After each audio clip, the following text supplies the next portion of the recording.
Chatty House. We ballin', boy. We going up at the Chatty House. We talk about it all, bring the family out. Sub to the channel, hit the likes now. And we only going up when the lights down. Yeah, we just getting started. Ain't no party like a Chatty House party. We just getting started. Ain't no party like a Chatty House party.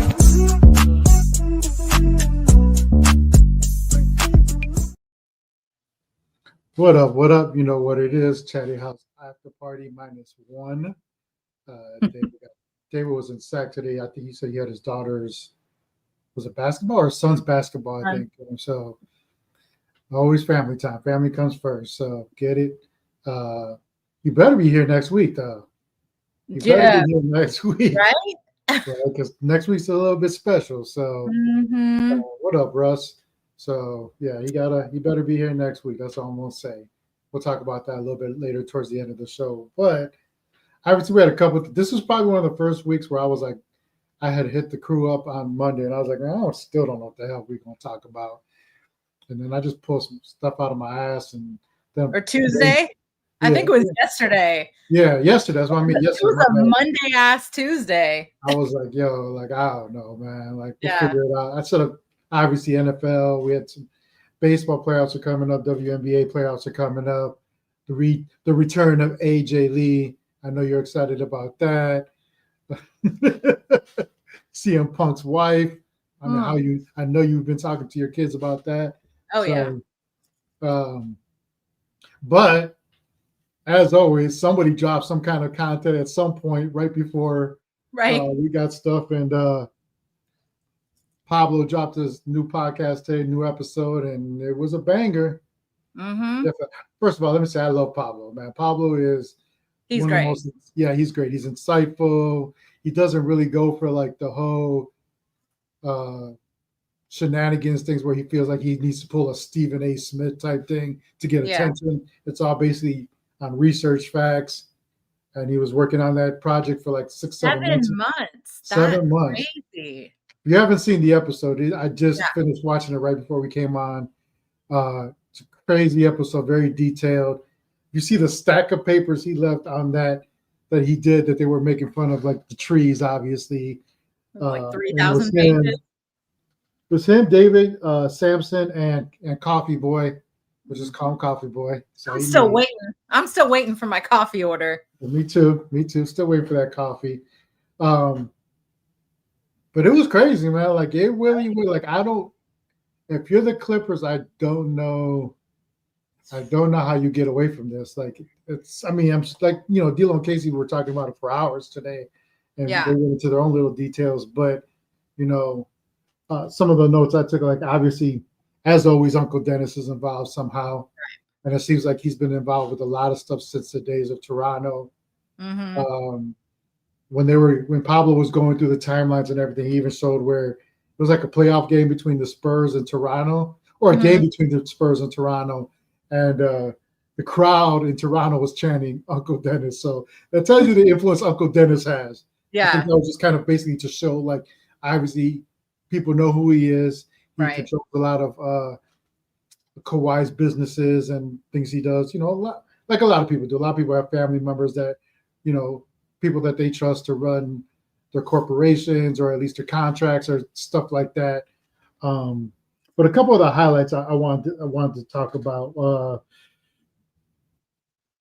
talking about the off-court money guarantees when he was a free agent with Toronto and he went to the Clippers, that was probably they were saying that was the first sign of them talking about the strangeness of the contracts. Mm-hmm. And what made him if you're going to go back home to LA, right? Which, as we all know, like since day one, it's always been a Lakers town. Clippers have always been the stepchild, regardless. For a long time, they have. Yeah, you look at the old clips of the 80s and like people were wearing bags on their heads. Right. You could go to games, So, as far as going back to that, right? Obviously, it's a different owner now, different organization, the Intuit Dome, all that good stuff. But they basically were, the redheaded stepchild inside the Forum, like they were, renting basically.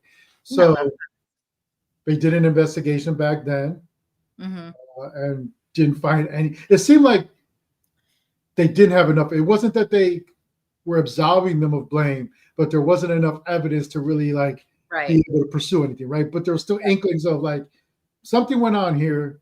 We can't tell what it is, and since we don't have proof, we're just going to let this slide for now and just continue, overseeing the activities and see what happens, right? So that was the first. I think you saw a little bit more of Pablo's episode than I did. What did he say? Like 7 months ago, what made him go, I'm going to investigate this? Like, so it looked like it was, if I remember right, like it was a little, because I was watching it. I wish I could have watched it 2 or 3 times to like absorb everything. I was just get as much info short term. I don't think he really wants to say where it first. I'm pretty sure someone tipped him onto it, and then so he started the investigation and he started looking into the into Aspiration, which is the company that's in question, right? That no longer exists. Right. So part of the interesting part is he started reaching out to people that used to work there, and a lot of them were very hesitant to speak to him on the right. So a couple people talked to him. With, don't say names, don't do this, like basically just conversation. He writes down notes. He does have one person on the podcast, which I love when they do the voice change thing. Yeah. And even like Coffee Boy, one thing I agree with Coffee Boy, he's like, I always wanted to be that person too. Like you just show my face. And then, you have maybe I'll do that for Chatty House. I'll expose Chatty House one day and just have a voiceover on my voice. And they'll just show, instead of my picture, it'll be a seal. The background of a seal, and they'll just talk so everybody will know it was me. Like it's got to be Manny.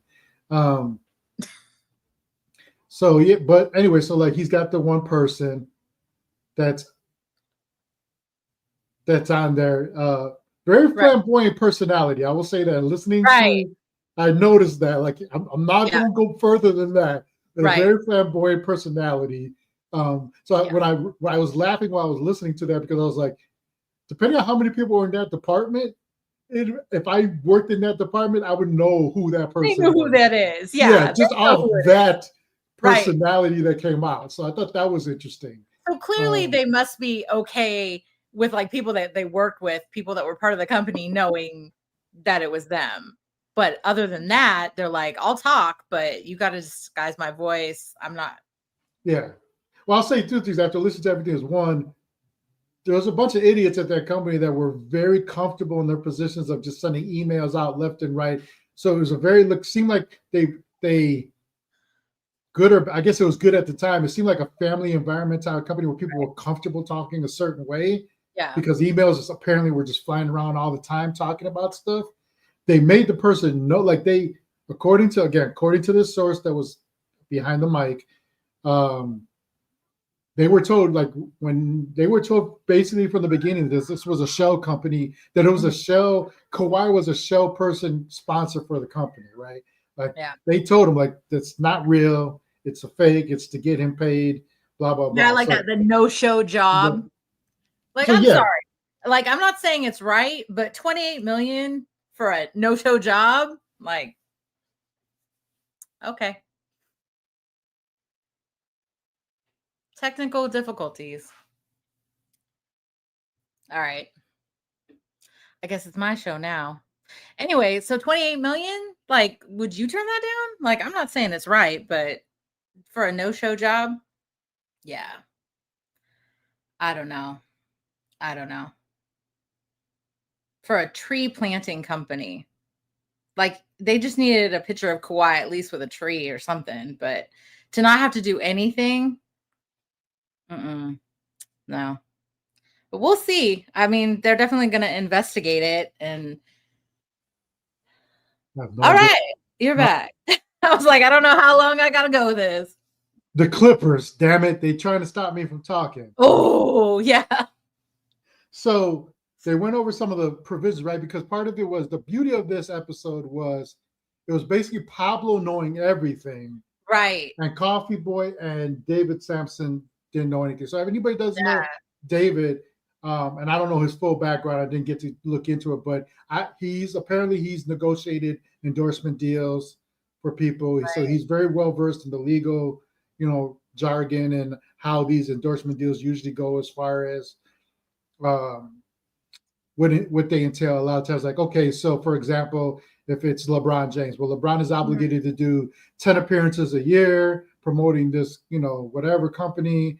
They have to go on social media and like or retweet things, right? So part of this deal was listed under KL2 was that Kawhi could decline to proceed with any action desired by the company. So anything that the company would say, hey, we need you to do this or sponsor this or show up here, he could just say, nah, I'm good. No. And that was it. That's not a what's the word I'm looking for? That's not a breach of his contract. That's fine. Right. He has so one of the first things David said, he's like, I've never seen that where the roles are reversed and it's actually the player that controls this contract, not the company. Right. And then he's supposed to do, one of the obligations is he's supposed to at least tweet out one pick a month or do one obligated pick a month. He did 0. He had to like or retweet at least 5 social media contents a month. He did 0. And the only provision that he did not control was the termination provision, which is something that David was like, what the hell is the only thing what happens if he wasn't a Clipper, if he got bought out and played for somebody else, or he got traded somewhere else, or anything in that realm, that then they could terminate the contract. Yep. Which made no sense because if you're doing Slim Jim, it doesn't matter where you're at, what city, it's everywhere, right? Like it's a global entity that deals on a global level. So why would that matter whether you play for the Clippers or the Heat or the Bulls or whoever it is? So that tells you a lot in itself. And one of the first questions he asked him was right away, is like, did you know that this deal was to circumvent the salary cap? And he said, yes, that they were told that. That's exactly what it was, which is another, like, if I'm running this company, you don't need, like, you don't need to know. Don't stop asking questions and just don't worry about it. Just do your job. Right. Don't worry about that. And obviously there was other, like it was Robert Downey Jr. He was a spokesman who did a commercial with them. They showed the commercial. I forgot who else they said. There was a couple other famous people that were also involved in the promotional aspect. And Kawhi was the only one that never made an appearance ever. Of course. Not one mention. And my favorite part in the beginning was, again, I got cut off when we were talking about this, is the beauty of Pablo being the only one that knew what they were going to talk about. He had 2 big piles of paper, one in front of Coffee Boy, one in front of David, and they would just flip over as Pablo's talking. He would tell them to look at the next piece of paper, which was going over all the documents he accumulated over 7 years. So that was crazy. Yeah. Like, it's pretty obvious what the hell went down. What was your first thoughts like while you were going through what you watched, or even even hearing all day today about it? It's just crazy. I mean, being the Clippers supporter that I am, yes, Steve Ballmer's a good dude, right? So the owner they had was a piece of shit. So to have him come in there, be a good dude, a good human, like, let's give him the benefit of the doubt first. Like, let's get all the facts, all the, I know Adam Silver is going to be looking into this. The NBA, they're going to look into this. And if this truly did happen the way Pablo laid it out, like, it's not going to be good. It's not going to be good. And it's not just going to be money, right? It's not going to be a slap on the wrist. It's not going to be a fine or whatever. I heard, like, potentially taking away first round picks, like,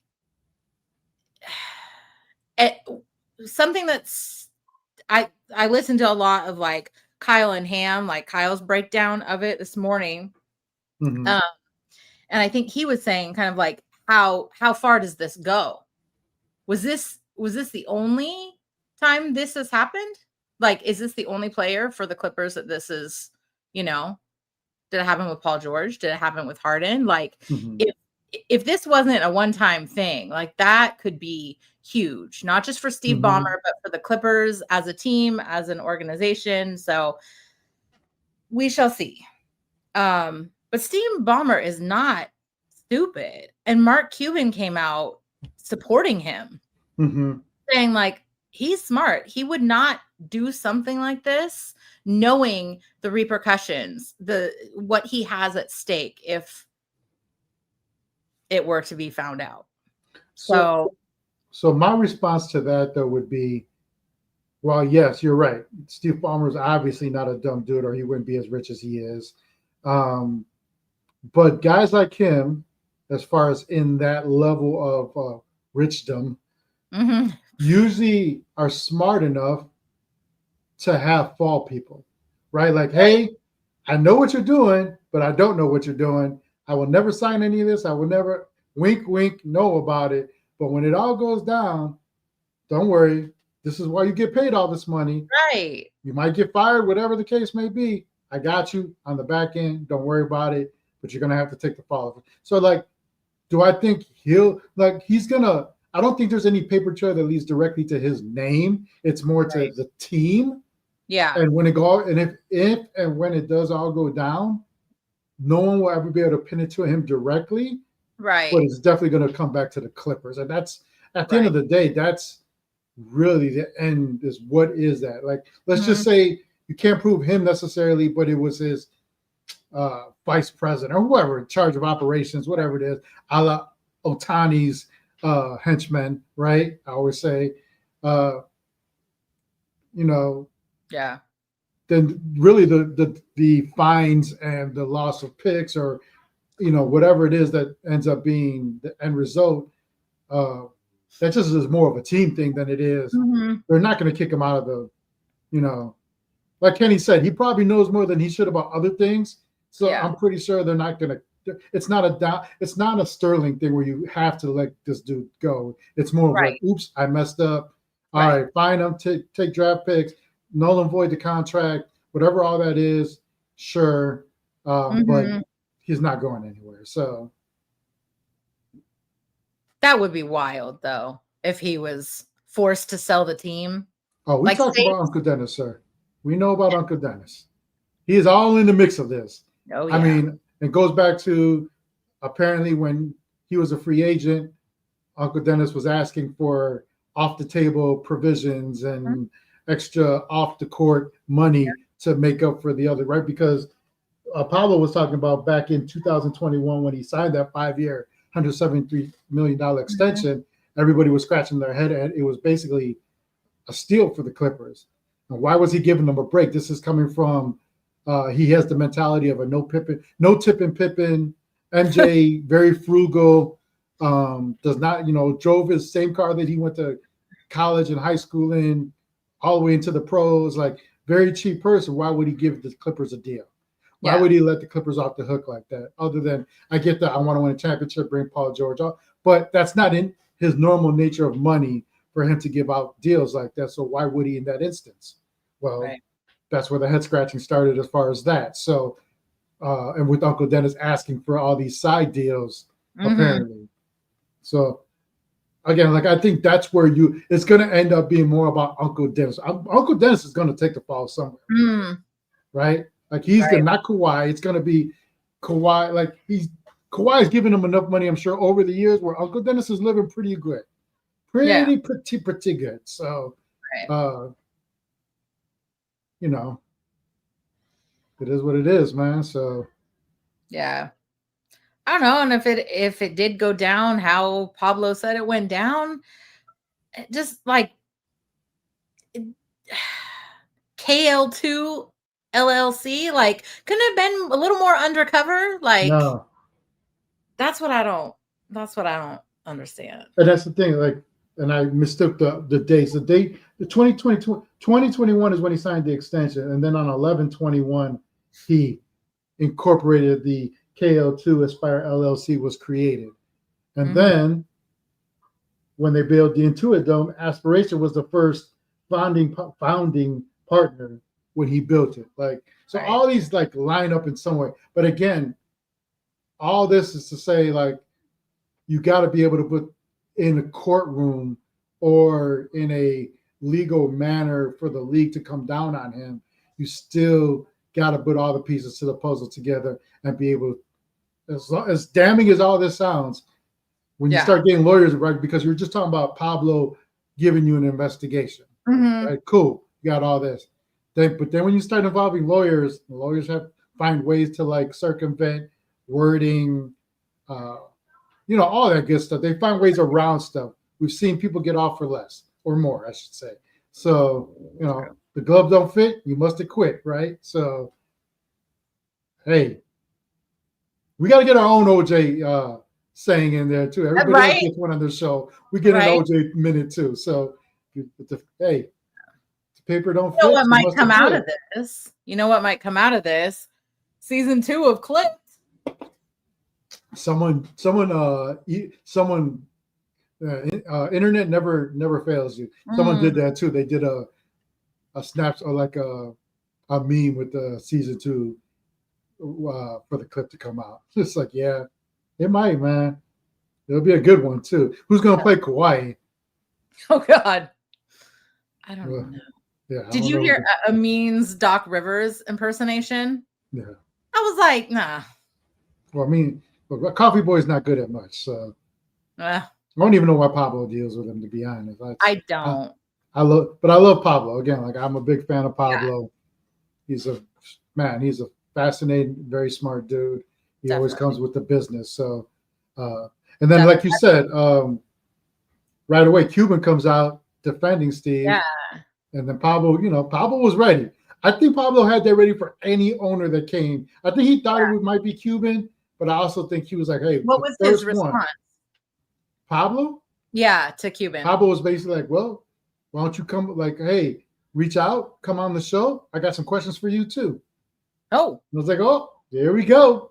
Okay. And then, he said something, and then Pablo just retweeted what Cuban said with the eyes emoji. Yeah.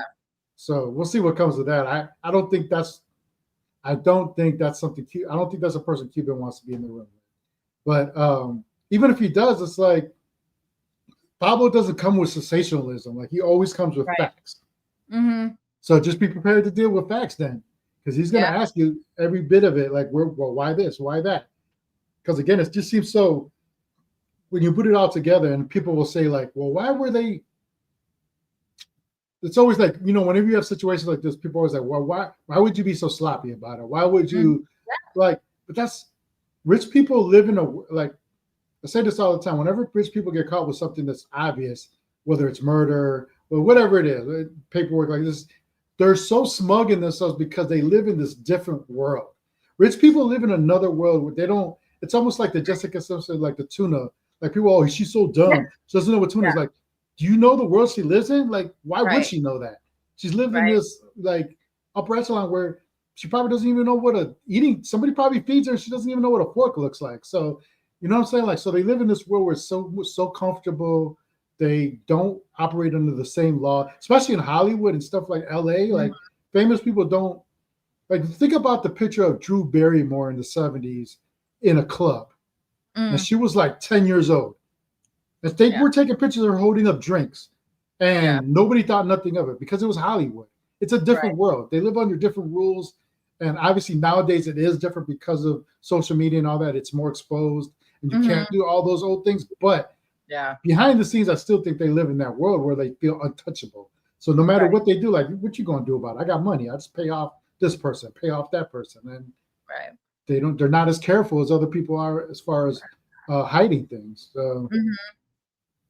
Yeah, and just with Steve Ballmer, with how many people he knows, couldn't he just have gotten him a legitimate endorsement for Kawhi? And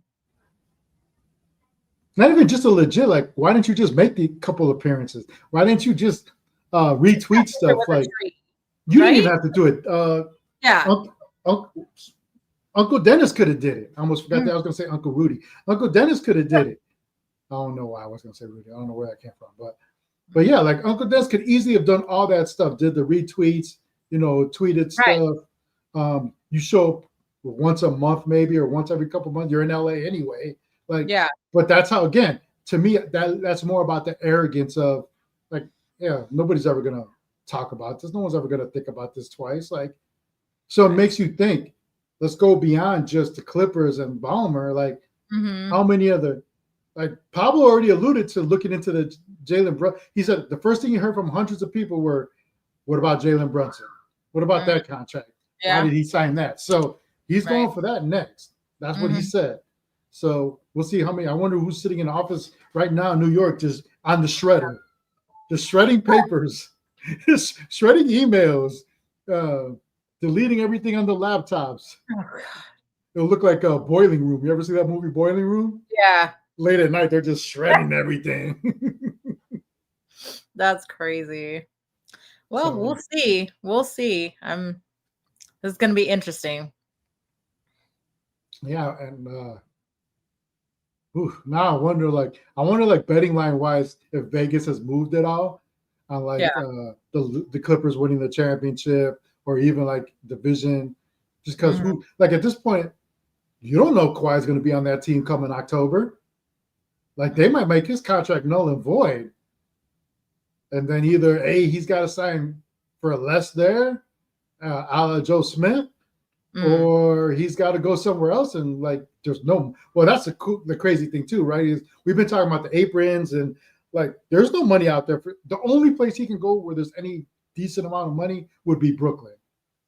So he'd literally have to sign for like some. Well, I guess if the Clippers contract goes null and void, there's dead money there. So I guess he could sign for a decent amount, but nothing like he has now. It'd have to be probably like 10, 15 mil, 1 year contract, and then that's it. But it's a big dark cloud over the team right now. And I'm sure they're all scrambling. I'm sure nobody's off right now. They're all sitting in their offices now, scrambling, trying to figure out what to do next. Yeah. Got pictures of Pablo on a dartboard. Ballmer's just throwing darts at it. But again, like I think his guys like him are smart enough to make sure that if they know about it, and if he knew about it, that there's no way to trace it back to him at least. Right. It'll go to a fall guy. Right. There's usually always a fall guy. So crazy. No. Yeah, it is crazy. I like how it dropped this morning. I'm like, wait, what? Yeah. Scrambling, trying to get as much info on it as I could, and like trying to follow like again, I encourage anybody that hasn't watched the video. It's already got like I think almost 200,000 views. I'm surprised it's that low, to be honest. Right. But go check it out. It's very well done. His format on it, the way he presents it, the way he's got the other guys basically in real time learning about it and being like flabbergasted and just couldn't even, especially David. Like David, more I don't give a shit about a meme, but David, because he's so, again, he's versed in all these contracts, he's negotiated contracts, he's reading the stuff, and it's unbelievable to him the details within those contracts and how it went down. So it's a phenomenal piece, again, done by Pablo. If you haven't seen it, I would highly encourage you to go look at that and watch it. Not right now, though, after this. Right. And go watch after it, this. tomorrow morning. Let's check it out. It's really good. So it's really, really good. Now, Pose, Steve, and both Michigan hit me up and were like, hey, man, what's going on with Kuminga? Can we do a Kuminga watch? Okay. We can't get enough of Kuminga. We love Kuminga. Day 59. Yeah. How are we at 59? Day 59. Yeah. So that's, Drew was like, when can we talk about Kuminga? That's the best thing about Kuminga watch is Kyle's drop. That's it. That's it. Because there's nothing going on. Nope. Nothing going on. Unfortunately. But hey, maybe the word that was my first thought when they were talking about what, let's just say, like, again, going back real quick to the Clippers, like, what if they lost Kawhi, couldn't re-sign him? Like, where would he go? Like, he would go to Golden State. He would stay within California region and go to Golden State. I guarantee you that's where he would go. That's where if he couldn't go back to the Clippers and there was nowhere else to go, he absolutely would go to the Golden State. I could see it, which would throw everything into flux for them too. because obviously they still got Horford in the weights. They Yeah. still have what's his name, Melton in the weights. Like there's this whole like line of people still. So man, when do you think something's gonna go down? Do you think it's gonna? that's a good question. I honestly at this point, because everyone's been talking about the bluffs. I think Kaminga is going to be spiteful as hell and wait. He's going to wait till the last minute to sign. He's going to eventually. I think two things. One, he's going to wait till the last minute if it's the current deal, or his thing is if you want this done quicker, I just need you to void out that second year. Like make sure it's not a team option. It's a player option. So yeah, I'll sign this 2-year deal like you asked, but that second year has to be a player option, and that's it. I think that's the only thing he's waiting for. If they just make it a player option, which I think they will, because they still got these guys holding by. Yeah. Or again, he'll wait until he'll just wait until the last minute, sign at the very last minute, just to spite them. So either way, that's the only two things I see. I'm so over it. I forgot. There was some deadline, like September 15th. And yeah, sometime in the middle of September, I think. So I'm whatever so that is. I'm like, I don't remember what that is, but yeah. I know. We'll see. And that's it, man. I mean, as far as the Kings, like I know we talked about originally and I think we can wait on it, but we were gonna go by starter positions and rank each player and where they are ranked in the league, but I don't even know why we would do that at this point, man. Like we can wait on that. We can wait on that and wait till we get I think we'll wait till we get what we hopefully at some point know what the final starting unit is. Right. And we can do it at that point. So but we do got tomorrow night, start of the NFL season. So looking forward to it. I know today they were talking about 4 in and 4 out, which I thought was a good one. Like that's a good because every year. So we go through the teams real quick of what last year is. So last year AFC teams were the Chiefs, the Texans, the Chargers, the Ravens, the Steelers, the Bills, and the Broncos. And then the NFC was the Lions, the Rams, Vikings, Bucks, the Commanders, the Eagles, and the Packers. Okay. So let's start with the AFC. And again, your 4 teams can be either, anywhere within those, but we'll start with the AFC.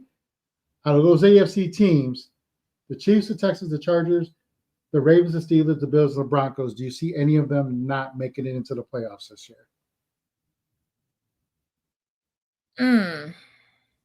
Because I have 2. You said the Commanders and the Steelers? No.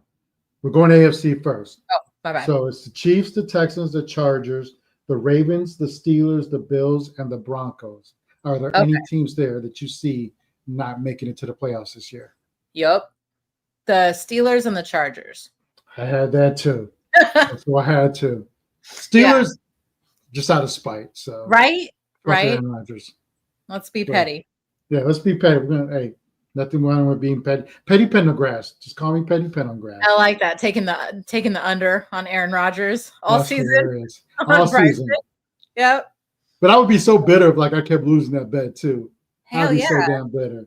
And the Chargers, the Steelers for obvious reasons. I agree with them on the whole wide receiver thing. I don't know how good DJ really is. I don't know how that works out. Yeah. And their defense has been good, and they historically are. I feel like they've taken a drop at times, every other year or so. So I'm not sure what they really have out there, and especially if you're going foreign, depending on I'm not expecting Aaron Rodgers to be Aaron Rodgers, right? Yeah. So if you're going 4 and outs all the time, I don't know how much they hold up. The Chargers, I just kind of picked them. They're a mystery to me. They're one of those things. I think Herbert's a good quarterback. I don't think he's great, but they never seem to put this great team. They expect him to overcome. Yeah. And they never really give him this. He doesn't have great running backs. He doesn't have great receivers. Right. The defense is kind of crappy at times too. They give up a lot of points. So yeah, I'm surprised every year when they make it, to be honest. So I don't expect them. So if those 2 are out, are those the only 2 out of those 7? Yeah. Who do you have taking their place?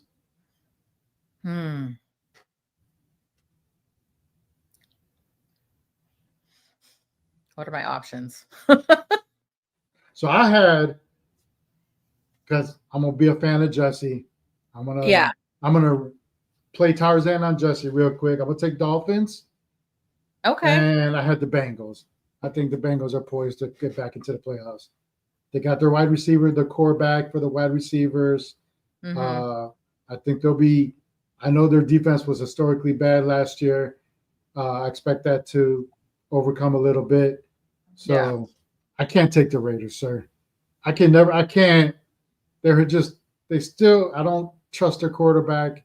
Although I don't hate him, I don't trust him well enough. Well, I Just, will. I okay, you will. will. Okay, go for it. Go for it. I have a little bit of faith in the Raiders this season. I think Okay. Gino's gonna provide that veteran presence, and Coach Carroll, that's gonna be.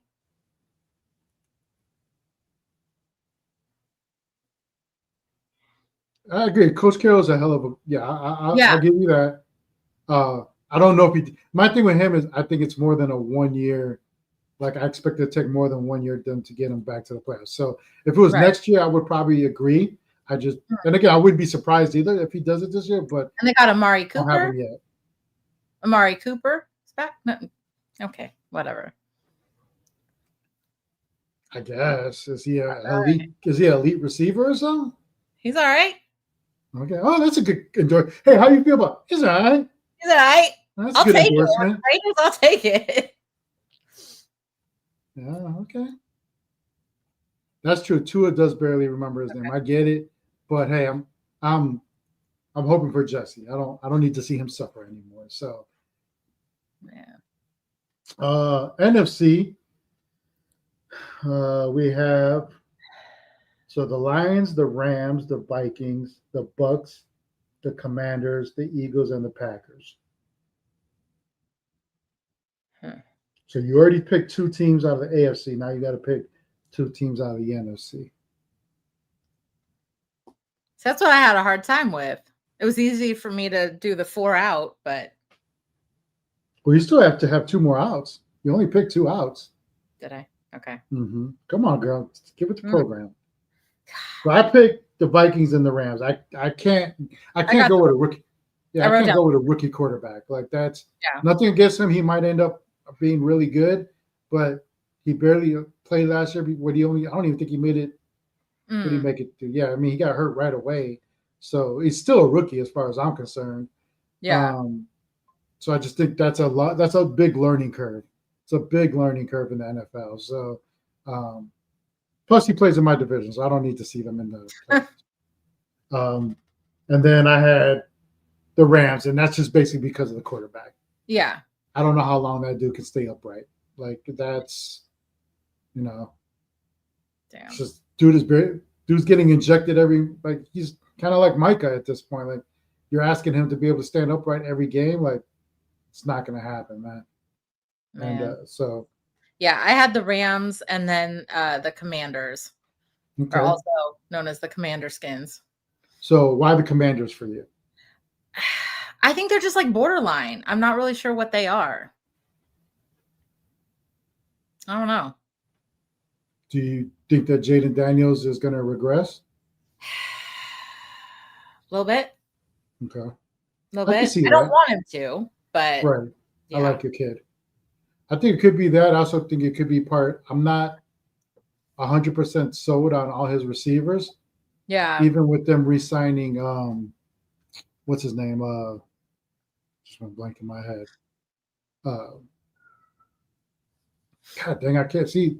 He's up there in age. He just kind of came out of that show to be a good receiver for him. I know that's his main guy.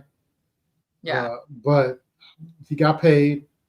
And sometimes, man, once you get paid, you start seeing the regression after people get their money. So, Michigan said the Redskins. They're not the Redskins, sir. They're the Commanders. Or Donnell Rollins calls them the Commander Skins. That's where I get that from. Commander Skins. There you go. Get you some Commander Skins. Yeah. Whatever that means. That could be good or bad. I don't know. So then who would be your 2 in? If those two are out for you, then who's your two in? In the whole NFL, I only put two. I put the Raiders and the Falcons. Jesus, well, you're missing two teams. Somebody got to get in the NFC. So I know somebody's going to hate this. I put the Niners only because of their schedule. They have one of the easiest schedules in the league this year. I think that alone, they might be able to get enough wins to squeak in. Yeah. Probably wild card. But it wasn't necessarily because I have any faith in them. Stay healthy. If they can stay healthy, yeah, well. But again, I think the schedule more than anything. And then I'm going to be a homer. So I got my Bears making the playoffs. As long as Caleb can hold up and he can be better this year, I think the weapons are there on offense. Their defense is historically always going to be good for the most part. So I think that they can make it. It's a hell of a division, though. I was looking at the division. It's like you have the Detroit, Green Bay, the Bears, and the Vikings.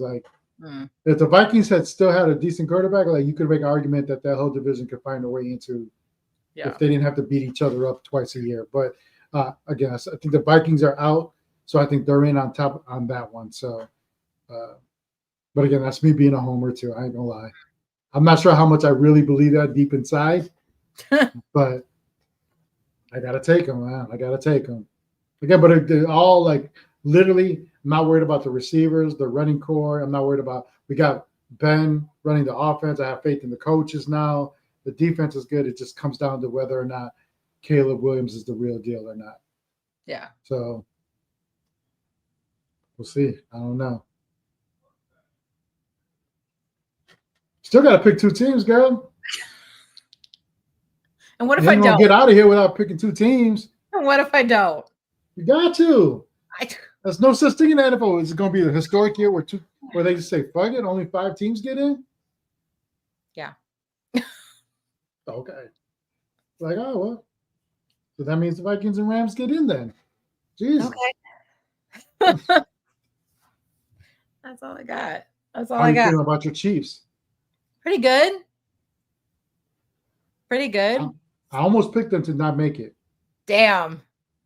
I almost did. And not because they're not I just always think teams that have historically been that good, teams that are that good, there's got to be a down year. And I'm not saying, I'm not wishing anybody to get injured, but usually they'll be he hasn't really been injured. Mahomes could get injured out of nowhere, and that would just derail the whole season, right? Yeah. I don't even know who's his backup. I don't even know who his backup is. I don't know. So to me, it's almost like that 1 year, in Indianapolis, Peyton got hurt, and he was gone for the year, and Curtis Painter came in after being his backup for 12 years, never seen one snap, and then they realized how horrible he was, and he was the worst. But everybody knew that. Anybody that knew Curtis Painter and watched him at Iowa and had seen him play, and he literally Minshew. Oh, let me see some Gardner, baby. Uncle Rico, let's go. I'm cool. But again, it comes down to when you're so comfortable with your guy because he's never out long enough, right? We've seen Mahomes be banged up and all that, but for the most part, every Sunday he's out there regardless. Yeah. But if he was ever out for a long period of time, on one foot, yeah. But if he ever is out for a long period of time, that doesn't bode well for them at all. No. So yeah, I could see that. I almost picked them just because of that. Something's bound to happen at some point, whether it's this year, next year, whatever it is. And I think that would be the 1 year where they'd somehow be bad and then make up for it in the draft. Oh yeah, great. It's like a San Antonio thing. Oh, great, cool. We'll get women down there. Okay, cool. Must be nice not being good and getting the best player ever after that. The Tim Duncan. Oh, David Robinson gets hurt. Oh, let's just get Tim Duncan the next year. Great. Because we're so bad. Great. So I envision something like that. So I would not be shocked. That would have been my shock pick, would have been picking Kansas City. But I know that's your team, so I didn't want to do that to you. Thanks. This season, blaming Taylor Swift. There you go. There you Right? go. The nail in the coffin. Gets Saying it engaged. now. Travis Kelce only averages like 5 yards a game. It's just all downhill. All Or he her gets fault. hurt. That'd be could you imagine Sorry. the fans? Like they literally would blame her. These fanatical fans would literally blame her. Hell yeah, they would. Yeah, they would. Yeah, they would. Yeah, they would. Sorry, I'm not a Swiftie. You're not a Swiftie, huh? No Swiftie for you? No, not a Swiftie. Yeah, my girl can't stand her. Like if I gotta see her face one more time during a football game. No. Yeah. And just seeing Travis Kelce from the swag he had before, now he's like that Super Troopers haircut. Lost all his swag, all his seasoning. Yeah, whatever. Yeah. He's happy. He's in love. Supposedly. So she has hella money, so he's well off, that's for sure. It's crazy. I'd be really interested. I wonder if there would ever be. I always think about like, he's a millionaire, but he's obviously not on that level. Like, no, he would have to sign a prenup or something. Yeah, because she is next level money. So yeah, it's not even close. So I'm sure people have advised her of that. Whether she would do that or not would tell me. If she doesn't, then I'm like, all right, man, this is real. Like, yeah, because if you don't do that, yeah. But if she does, then I have to be like, I wonder. I wonder. You better get that girl pregnant.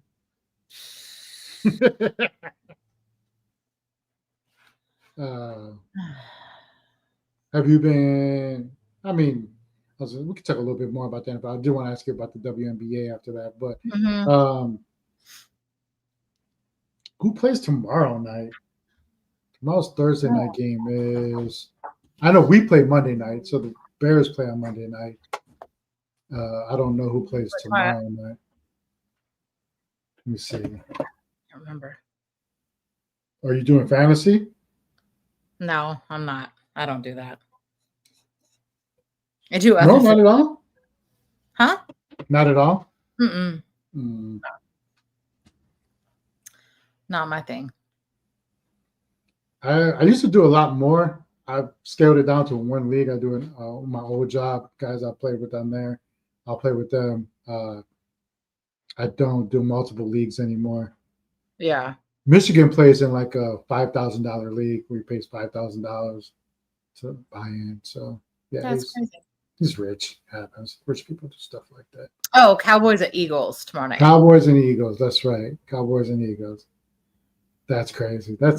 They already got Jerry on Thursday night. First one, huh? Well, I don't even know who to root for there. I hate them both, to be honest, for various different reasons. Jalen Hurts is overrated anyway. So. Damn. Do you have a power ranking?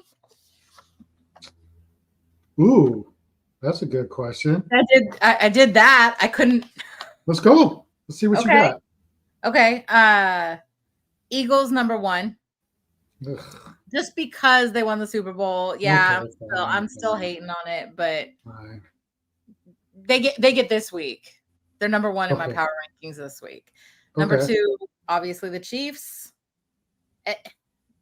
3 and 4 is the toss-up between the Ravens and the Bills. So. Okay. I think if I had to, so that's your 4. What was your 5? Or did you even do 5? So I did 4. I did 4 for that one. Oh, they're just doing 4s all around, huh? Yeah. Okay. So let me see. Ugh. Fine. I'll put the Eagles at number 1 for the first week. Just the first week. That's all they get. Just the first week. I'd probably put Lamar and them at number 2, Buffalo at 3. I can't put the Chiefs there at 4. I really do think it's going to be a down year for them. They did make it to the Super Bowl last year. They did. I'm not going to, like that. Yeah. I probably would have them at 5. And at 4, I would probably put, right now, I think I put Detroit at 4. Yeah. I think I would put Detroit at 4. Yeah. But after this week, I'm putting the Eagles at 12. From 1 to 12. Fuck them. So that works. Dallas is down there too. So I'm not even looking forward to that game. I mean, I'm looking forward to football again. That's Yeah. dope. And I'll watch the game tomorrow, obviously, just for the sake of it. Yeah. That's not a good game to me though. Like, would I really opening night? That's what you decide to go with? Like, Yeah. America's team? Is that what it is? Like, I don't get that anymore. Like, they haven't been America's team. Like, the only people that think it's America's team is Dallas fans. That's it. Right. Nobody even considers that team to be America's team anymore for the last 15 years. Mm. It's just a moniker that, yes, Yeah. at one point, sure, it was America's team. Oh, I mean, now that I think about it, maybe it is America's team the way this country is right now. Maybe it does make sense for it to be America's team. Yeah. So, and I was trying to think, like, where would I put my team? I can't. They're bottom feeders right now until they prove otherwise. I can't even, like, be a homer like that. As much as I got them in the playoffs, and obviously, I say that as a homer, but that first 4 or 5 weeks, I need to see this dude play quarterback, and Yeah. I'm hoping they drafted the right person, because I got to admit, I said it before, like, during that draft, I would have picked Jaden Daniels. I thought he was a more Right. polished quarterback. Yeah. I thought Caleb had more upside if you could get him to reach that upside. But Right. as far as ready to come in, and which proved to be right, Jaden Daniels was the more ready quarterback from Mhm. get-go. I don't think that his upside is as high as Caleb's is as far as skill level wise. But Yeah. he was great his first year. He kind of took her down a little bit that second year. Mhm. How do you feel about their overall schedule for the season? Who? The Bears. They're middle ground. I think they're okay. I think it's a good Yeah. test for them overall. It's not. I don't think they have a. I don't know. I forgot where their ranking is as far as hard or easy schedule. I think they're somewhere in the middle. So, but I mean, for me, it's more about. I think no matter whether they had an easier schedule or harder schedule, it's just Right. about Caleb's development. Yeah. I expect it to go off on a rocky start, just because, again, it's, as much people want him to be great now. That's been the Bears' problem, even with Justin Fields. It's a new coordinator, a new coach. Like, all that stuff takes time. Right. So I don't expect it to be, all flowers and candy at first. I think it's going to be a rocky start. I'm more worried about where he's at game 5, game 6, because I will tell you his backup, he's not bad. I don't want him to start. Yeah. But there is some skill in that dude, and he's got a lot of confidence. Whether that's to a fault or not, that kid, and he's shown some that he's able to come in sometimes and handle what the coaches have asked of him over the last couple of years. So Yeah. we'll see. He knows the offense pretty well. He's been there as long as Caleb. So we'll see. Hopefully, if it comes down to that, though, then we already know it's a shamble over the years. So hopefully it doesn't come down to that. So we'll see. But I'm excited for this year, and it seems like it's going to be an exciting NFL year. And good luck to everybody's teams, man. I hope everybody except for the Cowboys and the Steelers. Oh, and Green Bay. Fuck you, Green Bay. It's always fuck you, Green Bay. So, but WNBA playoffs start soon. Yep. Next weekend, the 14th. Looks like the Aces are. Well, it looked like they were going to be. We talked about this last year.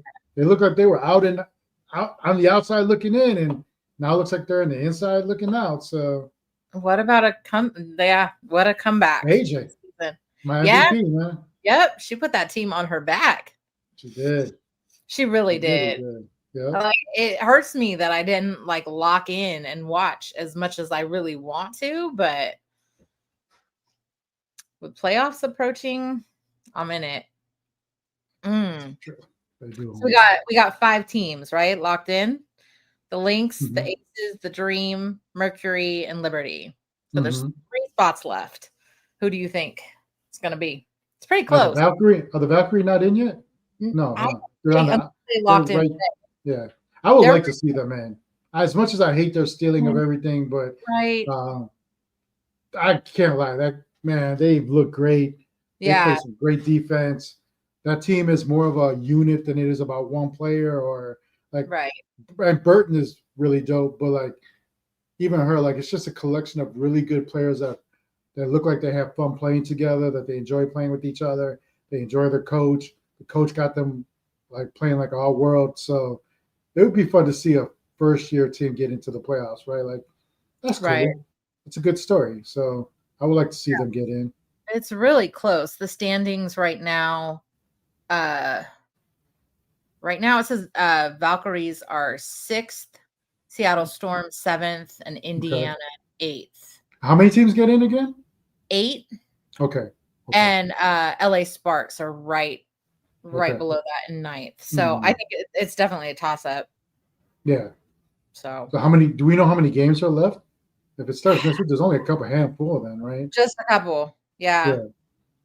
So it'll probably yeah, I think the Valkyrie will definitely get in unless they just collapse. Mm-hmm. Oh yeah, at 6.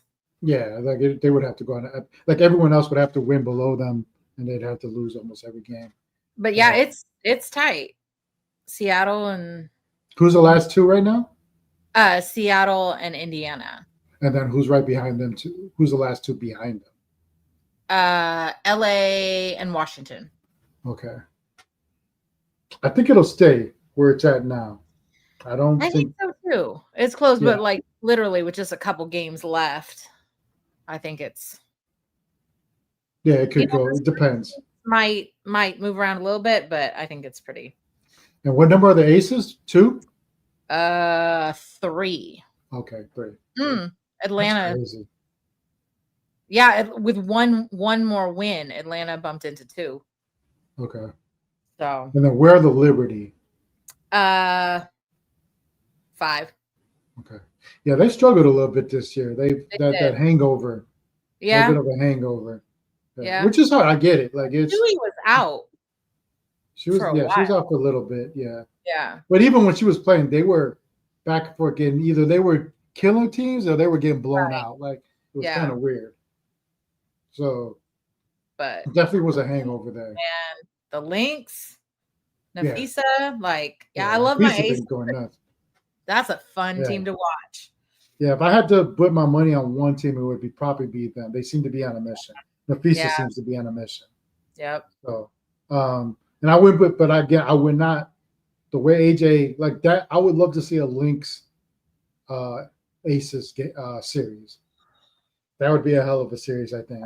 Asia versus Nafisa, like that's a and we got what we were asking for last season. We got the best of 7 for the finals. Yeah, which is I'm so excited about that because that was the thing last year. Just going 5 games, it was like, that's it. It's over. Yeah, and I mean, it sucks that Caitlin's been out. It's been a bad year for her injury wise. That sucks. I wish her well. I wish the Sky were better. I don't know what they're doing. I feel. I think Angel's been kind of hurt at times too, and so has what's her name, Cardoso. Cardoso has been too. So those are 2 big people down low that basically it's just been a bad year for them, and their organization seems to be in flux. Like they've been giving away players. I don't even think Angel wants to be there, to be honest. The way I've seen some of what she said, I think she sees the dysfunction in that organization, unfortunately, and I think that's going to come to a head soon. Unfortunately for them. So I don't know what they're going to do about that, but but other than that, like I'm excited for these playoffs. Like it'd be exciting to see, like I said, Nafisa, and then there was somebody else I was thinking about. I can't remember. So how would it break down for playoffs? Like if it was locked in with the way that the standings are right now, is it the same? Like 3 would play 6? I think it's 1, 8, 2, 7, 3, 6, and then that would be the Aces and the Valkyries. Yeah. Oh, that's a good one. That would be it's not even far. They don't even have to really travel either. No. And that's, I know, like when it was announced, when the schedule was announced, I was thinking about trying to get out to the city when the Aces were in town, but I didn't. And now I'm like, Yeah. So. Yeah, I'm excited, man. Like I said, I think I don't think this year has been as crazy as it was last year because of Caitlyn, right? Like some of Right. that, and then the whole Caitlyn Angel, and there was a lot more drama. I think Yeah. this year has been exciting, but also I like that it's kind of it's not as much like there still has been some back and forth, right? But Yeah. not as much as it was like not as much drama as last year. It's more been about the Right. game There was a than lot outside of drama. sources. Yeah, it Mhm. was too much outside voices last year Yeah. with It unnecessary kind of bullshit. consumed like the news Yeah. and the coverage of the WNBA. And it Maybe came, brought more people in, people that yeah, yeah. love that drama, but But too many casuals. Like it was too many yeah, casuals like yelling out stuff, and whether it was condemning Angel or the anti uh what's her Clark stuff too. Like it was unnecessary stuff on all ends. right. Like on both sides. It wasn't just one side. It was too Yeah. much of the extreme. Too much of Mhm. the extreme. Where this year I think it was a little bit more tempered. Yeah, there's been spots here and there. But I thought it's been more about the game than it has Yeah. necessarily the outside sources this year, which is good. Mhm. And I assume that I don't think it'll be this year, but there'll be probably more expansion in the future. Yeah. Obviously, the big thing will be the CBA and where that goes. Neither Yeah. side can afford for there to be a strike. No. Neither side. No. So there has to be a medium ground there somewhere. Hopefully they get Hopefully, involved. yeah, hopefully they get it. And hopefully the NBA, because they've been associated with them, kind of intervene, helps them through that, Yeah. at least with Yeah. the negotiations. Because they should learn. That's good. It's good to have that big brother. It's good Mhm. to have that big brother who's been through that stuff. Right. Like they've been through those. It's not something you want to have to come.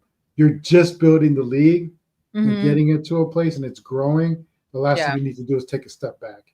Right. That's not good for anybody. So, and then of course, this is playoff time. Like we're getting into the NFL season. Basketball starts in a month. WNBA playoffs. Now we got baseball playoffs coming Yeah. soon, and that's ramping up. I know locally that's not it's not a thing, right? I mean, the Giants seem to be trying to go for a wild card. I don't know. They might have pushed themselves way too far out to be able to come back. The A's have looked good, right? But they're way too far gone to have been. Yeah. They just had that one bet really horrific, Ugh. horrific month basically that kind of just Right. took them out of everything. And I never trust, even when they're playing well. I'm like, half the players that you're playing with, they'll probably just get sold out for peanuts by this idiot anyway at some point. Yeah. So I feel for the city of Sacramento. I've said it. I feel for the true A fans that still go. I know, like, I love seeing people like Russ and I know Chewy went to a game on Sunday. People go to the games and enjoy the experience. Again, I'm coming from the outside where I grew up all my life with two baseball teams in one town, right? Even though I wasn't a fan of one, you would probably catch me. Where's my hat? If I'm gonna be honest, I've probably in my lifetime gone to more Sox games than I have Cubs games because of the cost. Right. Whereas Cubs tickets have always been high, regardless if they were good or bad. You could go see a Sox game for like $10. Yeah. So I would just go like meet with my friends. And you can. It's crazy because it's the stadium, and there's nothing around. So you could just go to the parking lot. We would tailgate and then go to the stadium. Whereas Wrigleyville is an experience. Wrigleyville is seems like it. You're there. There's bars for 2 miles each way down that strip. That's so crazy. You can just go bar hopping and then go to the game and come back to the bar afterwards where the parties are going on. So it's different. It's an experience. So, but again, like if there was times Wrigley's not affordable for a lot of people. Again, even if they were bad, it still would be like $100 tickets, or it just be crazy. Like, nah, bro, I'm not paying $100 to see some bad baseball, right? So, where'd it go? Well, have a good night, sir. Take care, Scooter. Yeah, there's literally, like Ram said, there's literally nothing around White Sox Stadium whatsoever. It's literally the L line, which is the train system, which that's the one good thing is you could take the train and walk 2 blocks to get to the stadium. And then it's all like, used to be really a lot more ghetto. They gentrified it somewhat now, but Used to be just ghettos around there in the south side of Chicago, basically, or southwest side, I should say. But no, yeah, again, like it's just that time of year. The Cubs are in it. The White Sox are never in it, so I do get to cheer for that. But again, I was going back to the A's. Like I'm glad people for the next couple of years, the ones that never been able to take their kids right next door, right, instead of having to drive. Look, if you want to go see a Giants game, that's great. It's a great, stadium. But if you live in Sacramento, you're usually either you have to spend the night, or it's just a long drive back and forth across the bridge, and it becomes this whole day exodus. And that's a lot, man. As an adult, you got jobs, kids got to go to school. Like you have to make it a weekend game if you don't live in the Bay. All that stuff plays factors into it. But to have it right here in your city, like I think that's dope. Yeah, I think that's dope, regardless of what.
It's fine.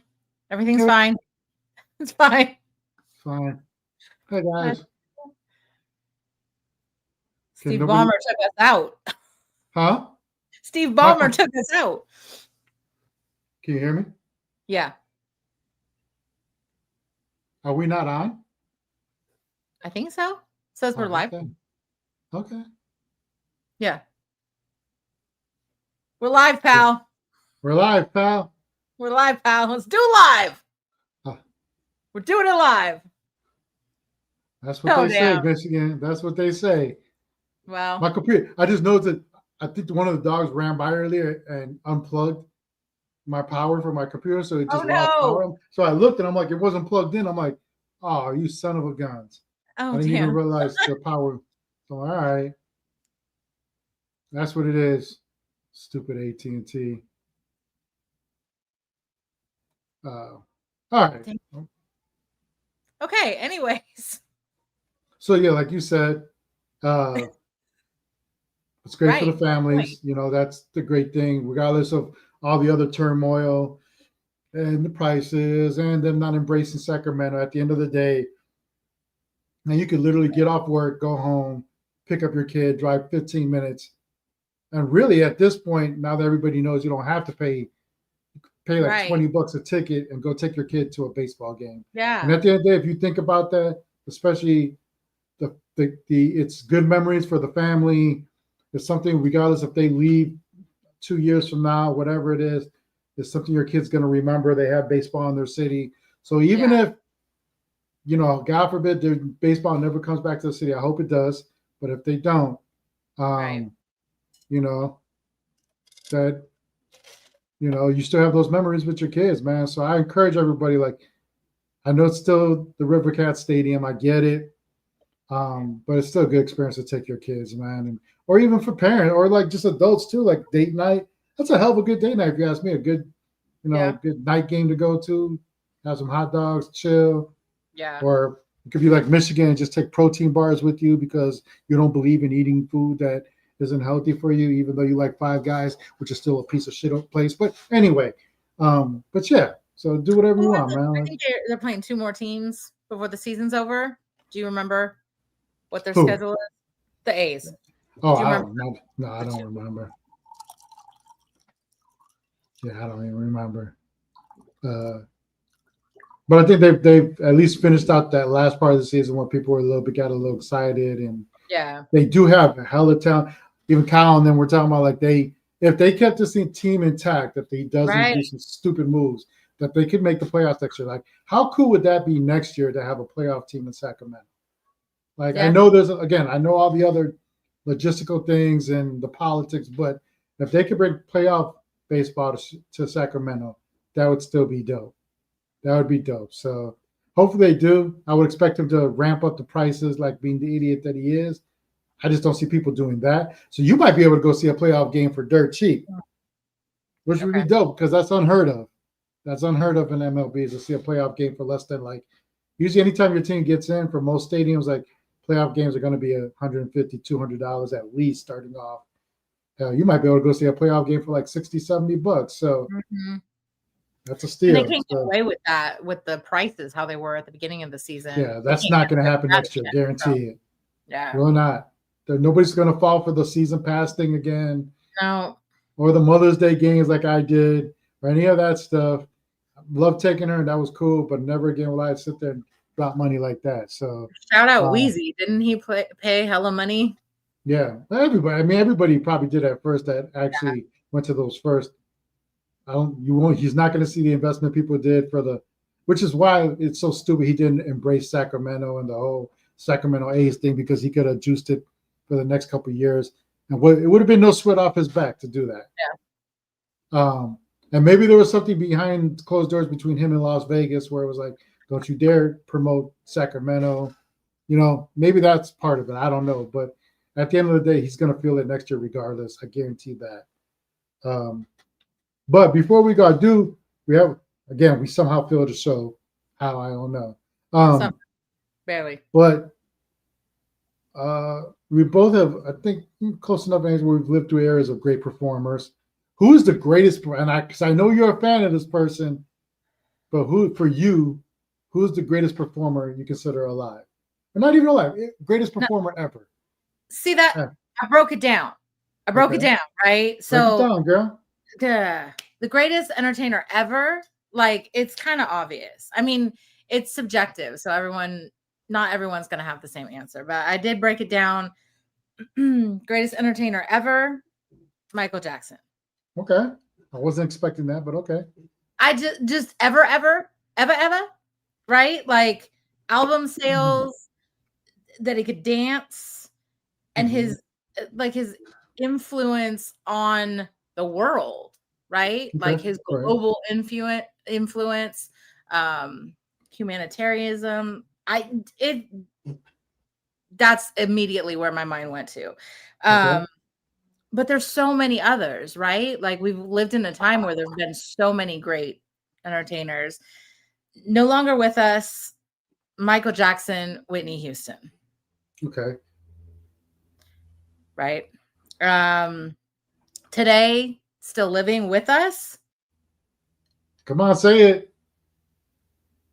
You know who you want to say. There you go. Okay. Chris Brown. Very close second is Usher. Okay. Right? Because to me, like, that's who I grew up to. Like, Chris Brown, Usher, they're right there. Third, Bruno Mars. I love Bruno Mars. He's an entertainer. Female, Beyonce. Close second, Rihanna. I got to throw Madonna in there. Just growing up. The longevity and all that. Right? Yeah. So there's I think people forget what a global icon she was for a while in her prime. Yeah. Right. Like, all those the years whole Dennis Rodman, like the whole her in her prime, she was untouchable. Right. Yeah. Right. So, and you can break it down even further. Like, who's no longer with us that could have maybe reached that. Like, we had so many So I love Tina. Don't get me wrong. Tina's one of my favorite of all time. I don't think on a global scale that she was there on the level of the others, though. Like, she's a great performer. She did some phenomenal things. I still to this day love her in the Mad Max Thunderdome. I love that song. I don't know why it's such a catchy. She's beyond phenomenal. Don't get me wrong, but she can't touch the others when it comes to where she was as an icon, where she was as like, they were far and above more universal than Tina was.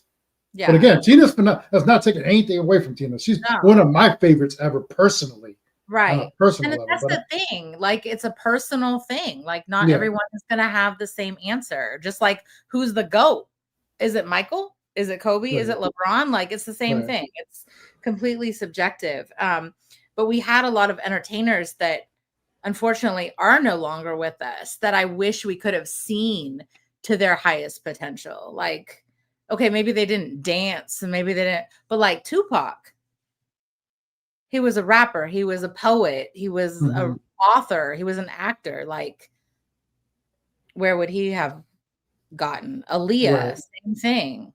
I would have loved to see where she could have gotten, but. So for me, one that you just left out, like he was as Drew would say, got beaten by a stepchild, or a stepfather, I should say, is Prince. Yep. Prince to me is right there with anybody. And again, we're not necessarily talking about hits, even though that's there. The hits are there, like regardless. But as a performer, like I saw that dude's last show in Oakland, and I didn't even want to go to that guy. Like originally, I saw the price. I was like, I'm good. And Sin, she's the biggest Prince fan ever. Bought the tickets. Like, you're gonna go see him. Blah blah blah. Cool. This dude just sat in Oakland with a piano. That's all he had. Yeah. He rode in on a bicycle on a 1967 Schwinn, whatever the hell it was. Got on the piano. Did the most phenomenal show I've ever seen live. Rode off on the bicycle. Came back for the encore and rode off again. Like, by far one of my favorite performers I've ever seen live. Like, just him, and it was magical. Just him on just the piano. No lights, no fireworks going off. It was just him and the piano, and it was just phenomenal. Plus, if you think about the movies, his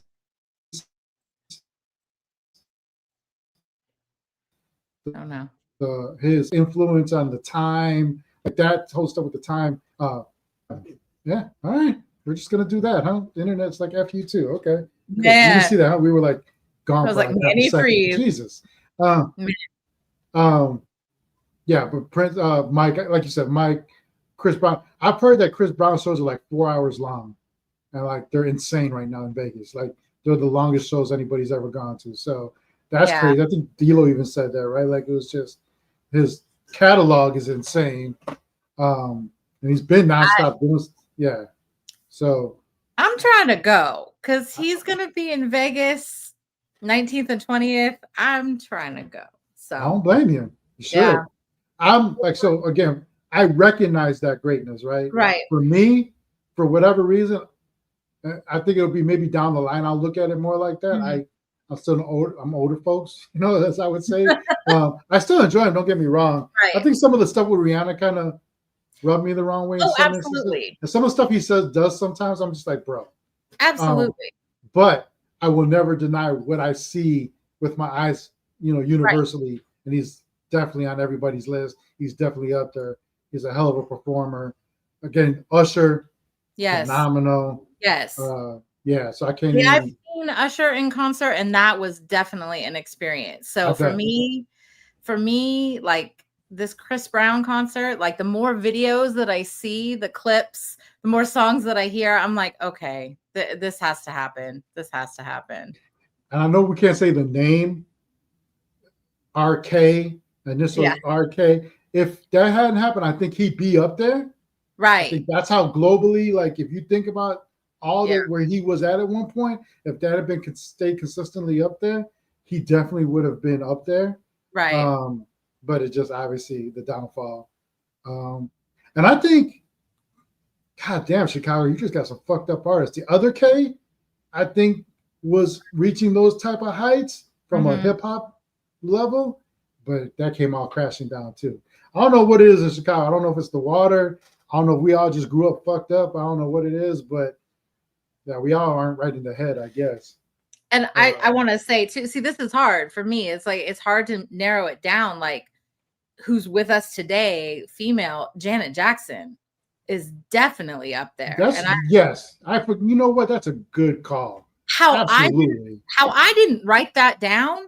Like, I've never seen Beyonce in concert. I've never seen Rihanna. I've never seen Madonna. I've seen Janet. Yeah. Janet is up there. So yeah, she's up there. Yeah. And I'm for still you going. with hell yeah. She gives me hope. But like 50, she's out there like, yeah. Prince. So like I was just exposed to Michael Jackson. Like Prince wasn't like, I knew of him. My girl Araceli, R.I.P. She was in love with him and she put me up on him and like played all these like videos and stuff. And I was like, okay, I see. So, you know, it took a little bit longer for me to really understand. And I think unfortunately, like after death, Prince, you know, how the radio stations were playing all his music. And it was like, damn, he was a talent. Since that, I think she told me the story was that her cousins or aunt took her when she was like 8 or 9 years old to go see the movie. So she had no business seeing. But she's always loved them. And when one year we went to Chicago to visit family on a Sunday, we took a plane to Minneapolis, spent the night. The next day did the Prince tour, and then flew back to Chicago. So it was like one day Minneapolis. It was dope. The house was dope as hell.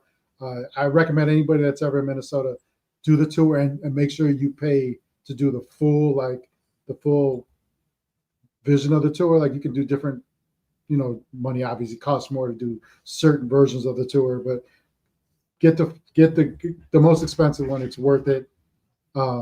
It's a great, man. That house is insane. Talking about Ray J. Ray J is a great performer. He's probably talking about a particular video. Yeah, the video was great. Yeah, okay. Yeah, his sister. But Brandy and Monica, they're not up there with Janet, like performance-wise, but yeah, they're definitely up there. Was there anybody that you remember that you thought was going to get up there at some point and just didn't? Was there anybody like, you know, like Mariah was a hell of a performer for a long time too, but she had some issues. But like she was up there for a minute. That's a good one too. That's a good one too. Just like off the top of my head, that man. Yeah, I can't. I'm trying to think like who was. Let me see.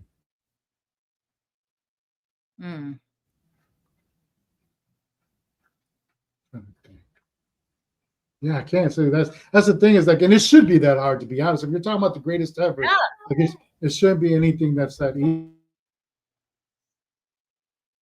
Yeah.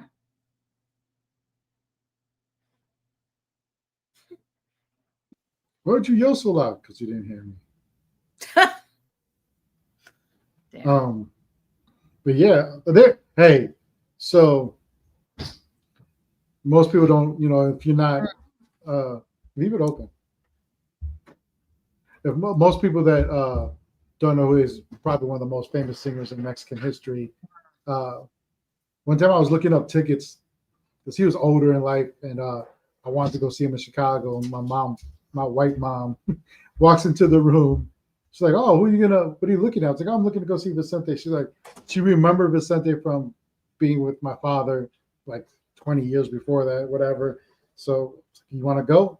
She's probably the only white woman that went to that concert. She bought the tickets, got us great seats. It was probably the only white woman in there. Like people were like, what the hell? She loved it. She knew the songs. So it was great that was like one of my favorite memories of hanging out with my mom is being at a Vicente Fernandez concert. Oh, I have one. Selena. Oh, yes. I wish I could have seen that live. I did never saw her live. Yeah. She was globally up there. Yeah. She had just made that conversion from Spanish to English. The album was coming out and she was definitely getting up there. And that's a good one. Yeah. I'm ashamed I didn't come up with that one. That's one of my best friends like back then was in love with Selena. She loved listening to Selena. So luckily I got to listen to her. And, you know, unfortunately before she died.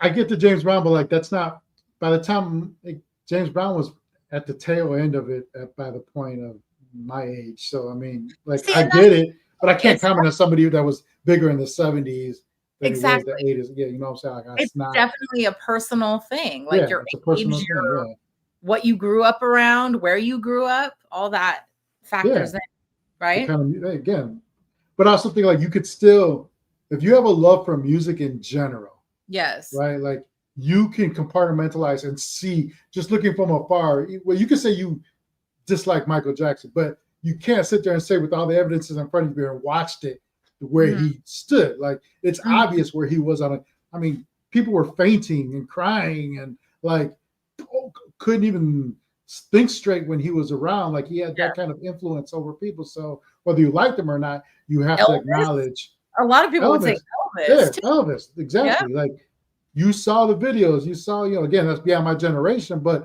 if you right. look back at the clips, you could see where he was as an icon within, you know, but again, I think that's United States too, right? Whereas Yeah, when you talk about people like Michael Jackson, Prince, um, right.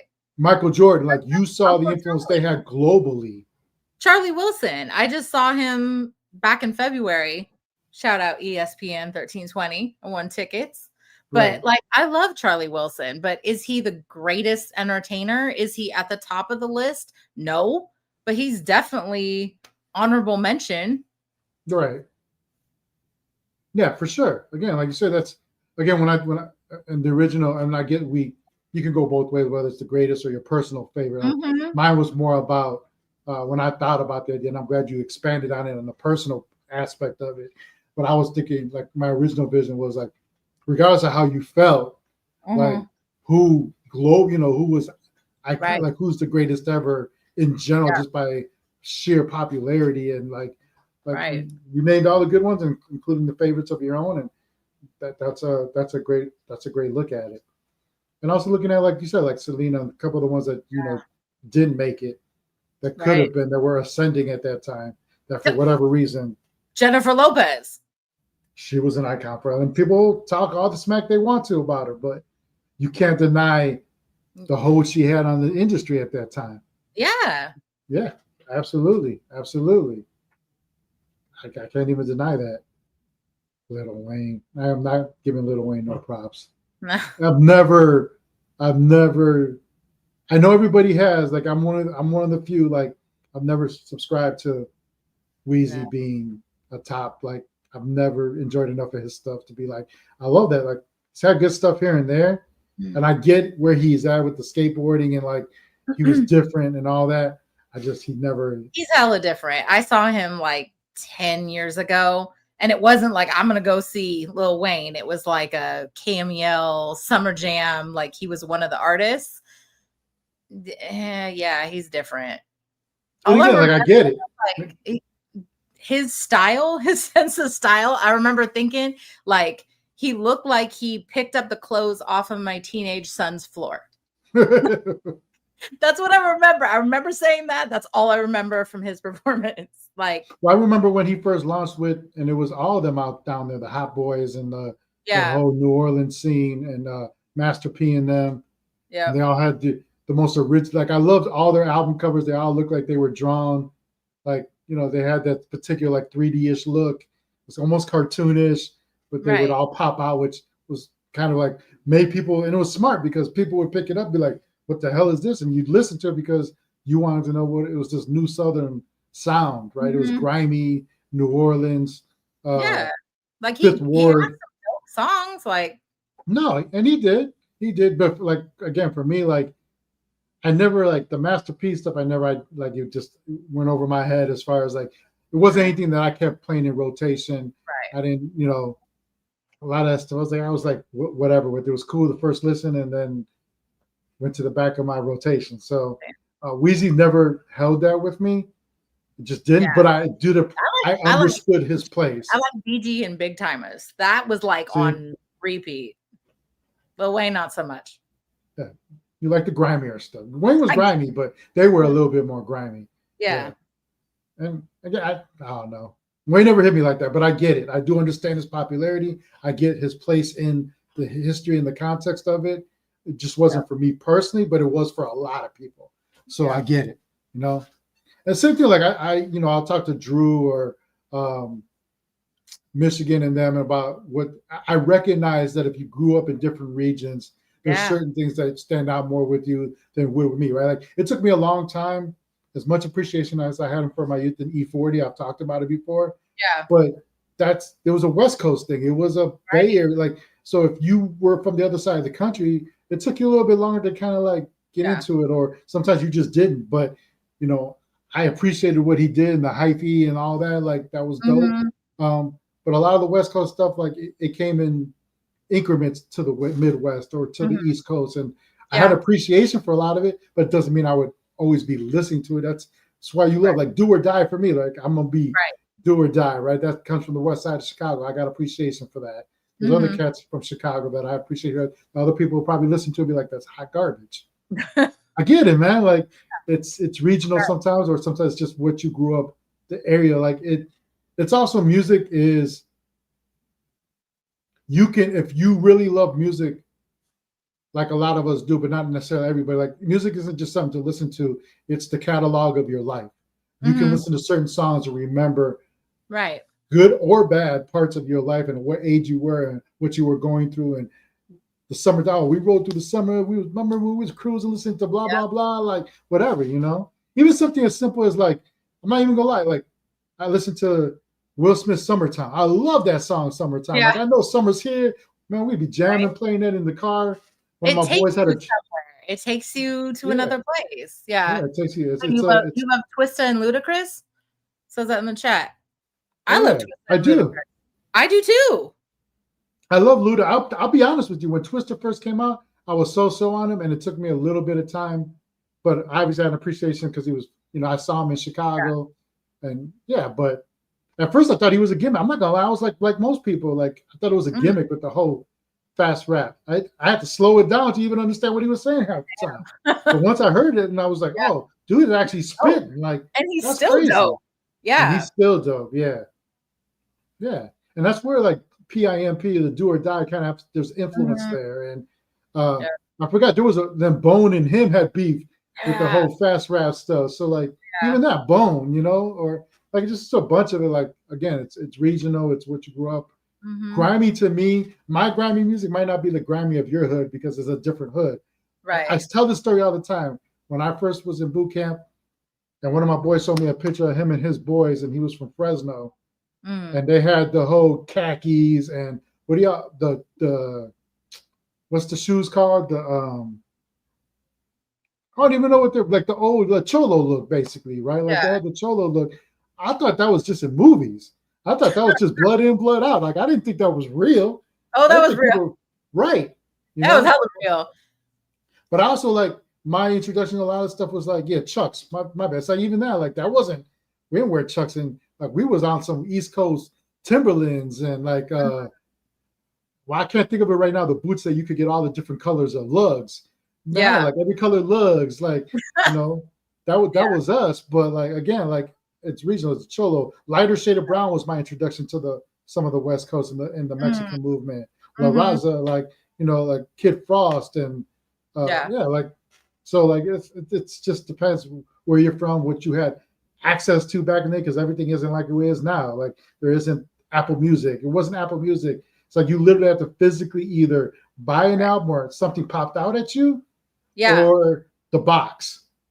Right? Like, you know, something like that, music videos. So it's crazy how things have changed. Yeah. So there's a lot more access now, and I love that too. Like, that means there's more garbage, but there's also more quality. If you're willing to go look for the music, there is really good music underground or otherwise that's out there. You just have to want to look for it though. So, shout out to Michigan and his Larry June love. If he could marry Larry June, he probably would. But another low, what's his name? Perico. Like, I get it and I don't. Like, I love the beats. The lyrics to me are the same all around. But I get, again, it's regional. It's what you know. It's what you love. I joke around with the guys about it all the time, but I get it. Yeah. Man. So it's dope. Look at that. Tone got his all-white Cortez is ready for the King season. Okay. Oh, okay. I scored some at the Nike outlet. Nice. Yeah. Yep. Like, I think like $30.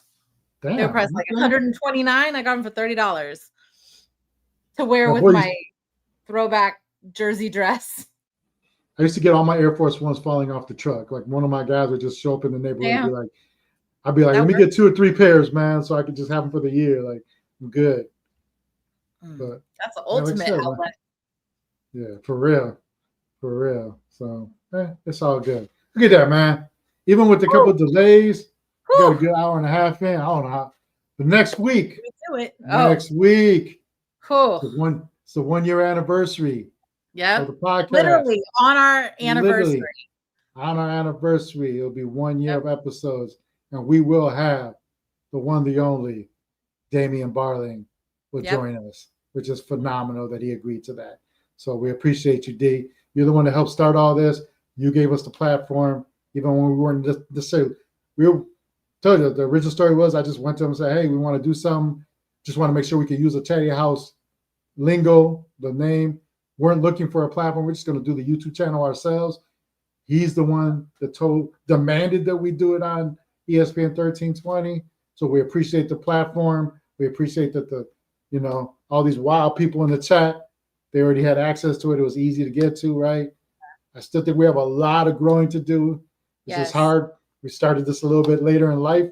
We're parents. Responsibilities. Adults, it's hard. Yes, it's very hard to But we've kept the grind for a year, man. So that's dope in itself, man. I love the idea. Like I was like, Chatty House for life. Like I was down for the idea. I was like, yeah, I'll pop in, make an appearance here and there. Like after that first show, I know both Kyron and I were like, when are we doing the next one? Let's do it again. So here I am. One was with us, Drew. We know that, again, Warren have family stuff going. Kyron, Drew. I don't know what's up with Drew. Maybe he'll join us next week. Maybe he'll make that appearance next week, just as an original OG. You know what I'm saying? Those guys are welcome back next week too. Like it's all good. Always welcome back. Anyone figure that out wants some stuff. to hop in. Yeah, we always tell people like, I want to get on, man. Like we'll get you on. Like it's figure it out. We might even have a surprise guest or two next week. We'll see what we can work in there. Damn shame there you go. Damn shame what happened to Drew. I don't know, man. So, but we appreciate everybody for joining us, sticking with us week after week. It's been a hell of a ride. We're gonna keep this going till the wheels fall off, like we always say. Till the wheels fall off, we here. Yeah. So don't forget to join us next week for a special edition of the Chatty House After Party. Special guest Damian Barling. Yes. We'll see you, aka D-Lo from the D-Lo and Casey shows. We'll see what else we can get cooking for next week. But again, we appreciate y'all joining us. Man, this was a man. Again, I say this every week. I don't know how we do this every week. We did it. But we did it. We can do it. So see y'all next week. Peace. Chatty House. We ballin', boy. We going up at the Chatty House. We talk about it all, bring the family out. Sub to the channel, hit the likes now. And we only going up when the lights down. Yeah, we just getting started. Ain't no party like a Chatty House party. We just getting started. Ain't no party like a Chatty House party.